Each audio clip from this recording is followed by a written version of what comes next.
Hello everyone, welcome to easy study. हमारी जो first video थी उसमें हमने किया था research aptitude and how to find research problem which is based on 5 factor. आज हमारी सेकेंड वीडियो में हमारे लेसन 2 में हम कर रहे हैं criteria of good research problem, objective and features of research. तो चलिए बिना टाइम वेस्ट किए आज का हमारा टॉपिक शुरू करते हैं। सबसे पहले criteria of good research problem.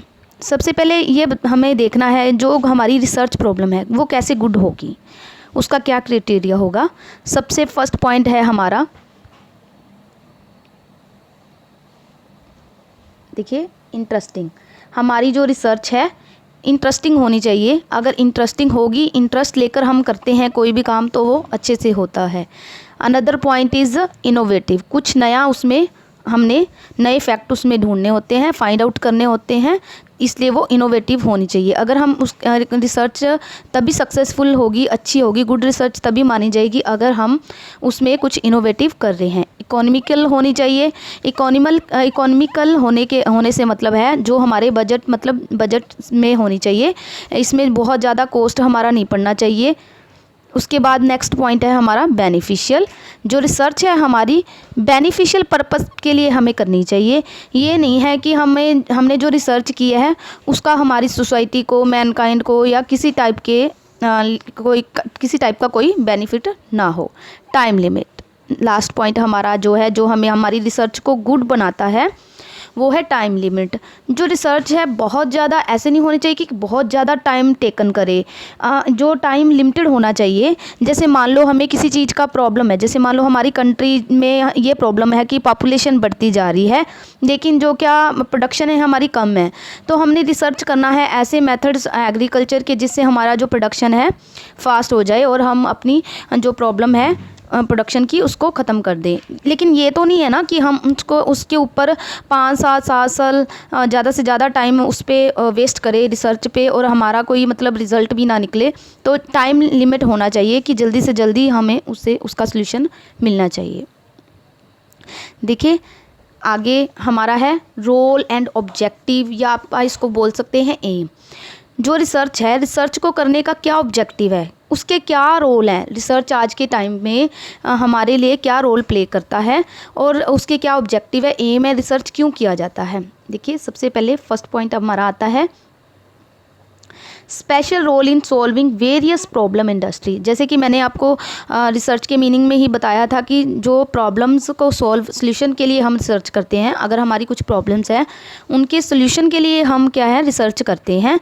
तो इसका क्या वेरी इंपॉर्टेंट रोल है, प्रॉब्लम्स को वेरियस इंडस्ट्री बिजनेस के रिलेटेड जो भी प्रॉब्लम्स हैं उसके ऊपर रिसर्च करके उसके सोल्यूशन ढूंढने में। तो सेकंड पॉइंट हमारा है find answer to social problem. अब देखिए सोसाइटी की कुछ प्रॉब्लम्स होती हैं, उनके आंसर्स फाइंड करने के लिए भी रिसर्च का यूज़ किया जाता है। थर्ड पॉइंट है हमारा good career path for student to achieve high position. देखिए जो भी स्टूडेंट अब इस पोजीशन पे है उसको हायर पोजीशन चाहिए, उसके लिए गुड कैरियर पाथ हमें अचीव करने में हेल्प करता है रिसर्च। फोर्थ पॉइंट है हमारा it provide new ideas to thinkers and philosopher.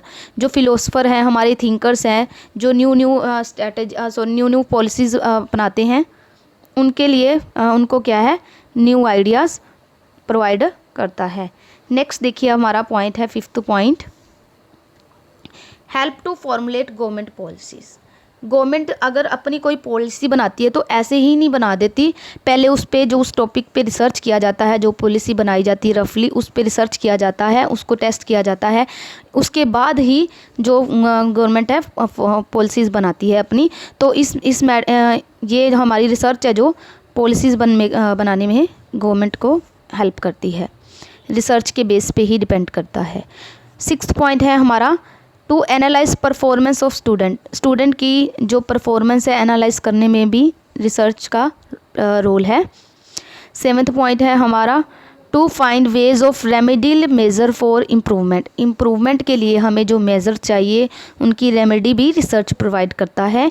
Eighth point है हमारा to understand any particular problem finding its causes and effects. अब देखिए हमारी जो प्रॉब्लम्स होती हैं उसके रीज़न्स उसके कारण और उसके क्या इफ़ेक्ट पड़ रहे हैं, इसको भी फाइंड करने में, अंडरस्टैंड करने में रिसर्च हमारी क्या है, हेल्प करता है। उसके बाद हमारा 9th पॉइंट है to verify social facts and values.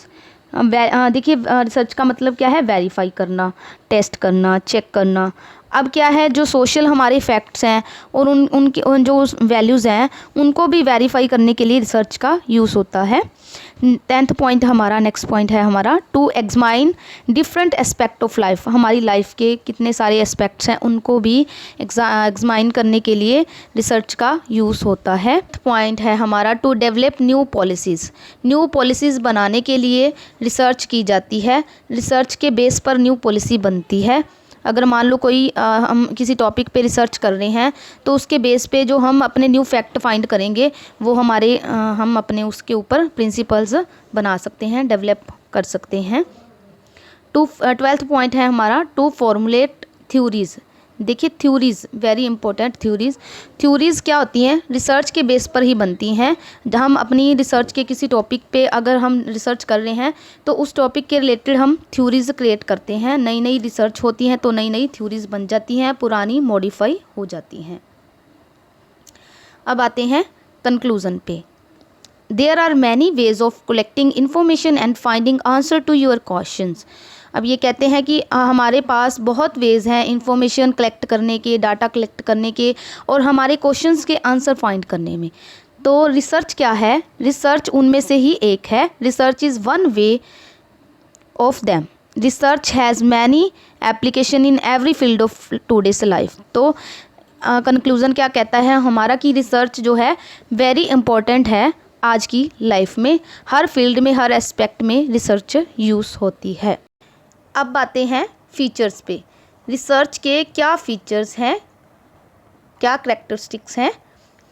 First point हमारा, फर्स्ट फीचर है हमारे रिसर्च का, it is a scientific investigation. एक रिसर्च क्या है, एक वेरिफिकेशन है, एक इन्वेस्टिगेशन है, प्रॉपर मेथड्स के साथ जो की जाती है, साइंटिफिक वे में इन्वेस्टिगेशन की जाती है, उसी को हम रिसर्च कहते हैं। सेकेंड पॉइंट है हमारा, it develop concept and theories. Research में नए कंसेप्ट एंड थ्योरीज बनती हैं। थर्ड पॉइंट है हमारा, it expand the limits of knowledge. ये हमारी नॉलेज की लिमिट्स को एक्सपैंड करता है। जैसे कि हमें किसी टॉपिक के बारे में, किसी फील्ड के बारे में जितनी नॉलेज है, अगर हम उस पर रिसर्च करते हैं तो हमारी जो नॉलेज है उससे बढ़ जाती है, हमें न्यू फैक्ट पता चलते हैं। आगे फोर्थ पॉइंट है हमारा, it can not be implemented immediately. जो रिसर्च मान लो हमने किसी टॉपिक पे हमने रिसर्च कर दी है, वो साथ के साथ हम अप्लाई नहीं कर सकते। इसको इम्प्लीमेंटेड करने के लिए एक पूरा प्रोसेस होता है, वो हमें फॉलो प्रोसीजर करना पड़ेगा। उसके बाद ही जो रिसर्च है वेरीफाई होने के बाद ही इम्प्लीमेंट होती है। फिफ्थ फीचर है हमारा, it is essential tool for good decision making. ये जो हमारा कोई भी हमने किसी भी टाइप का डिसीज़न लेना है उसके लिए, गुड डिसीज़न मेकिंग के लिए ये इम्पॉर्टेंट टूल है, ज़रूरी टूल है। सिक्स्थ पॉइंट है हमारा, रिलेबिलिटी और वेरीफिबिलिटी। इसे हम रिलेबिलिटी को क्या कहेंगे, मान लो हम एक ही टॉपिक पे हमने 3-4 बार रिसर्च किया, तो जो हमारा रिज़ल्ट है वो क्या होना चाहिए, रिलेबल होना चाहिए। हमारा जो रिज़ल्ट है वेरीफाइड होना चाहिए। रिज़ल्ट हमें सेम ही मिलना चाहिए। एक ही टॉपिक पे हम बार बार रिसर्च कर रहे हैं तो result must be verified, must be same. ये हमारे फीचर्स थे। होप आपको समझ आया होगा। अगर आपको मेरी वीडियो अच्छी लगी हो तो लाइक कीजिए और मेरे चैनल को सब्सक्राइब कीजिए। Thanks for watching.